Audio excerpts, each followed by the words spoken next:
Dahil sa lakas ng ulan, gumuho ang bahagi ng isang highway sa Calaca sa Batangas. Nakatutok live si June Veneracion. June!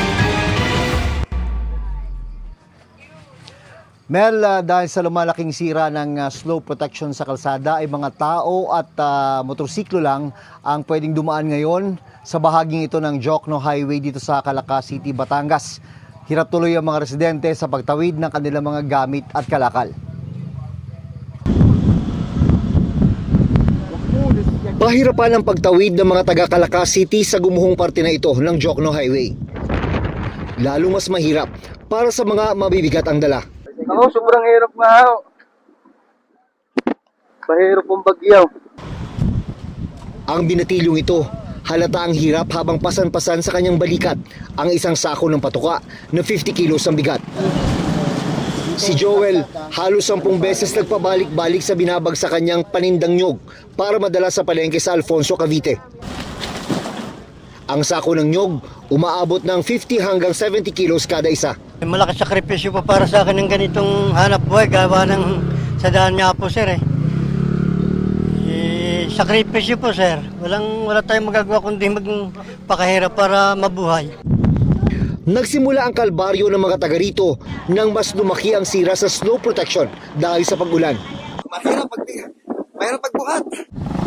Mga tao at motorsiklo na lang ang pinapayagang dumaan. Hindi tulad nung Miyerkules kung kailan nakalusot pa ang mga light vehicles. Hinintay mo yan, babagsak po yan. Ngayon pag bumagsak po yan, wala nang source ng dadaan. Umaapila ang mga apektadong residente na sanay ayusin na ang kalsada. Kailangan tiisin. Hindi kami kakain, sir. Dito lang kami nakuha ng aming kinabubuhay araw-araw. Pag hindi nagpakahirap, wala pong asahan. Sa bayan ng Lian, pinasok ng mga rescuer ang binahang palayan para saklolohan ang mga na-trap na residente sa tumataas na tubig. Nasa mahigit 2,000 pamilya ang nagsirika sa buong bayan. Kung uulan pa po at lalakas pa po sa ngayon at hindi natin mapapayagan na umuwi, ay bibilang pa po ng araw.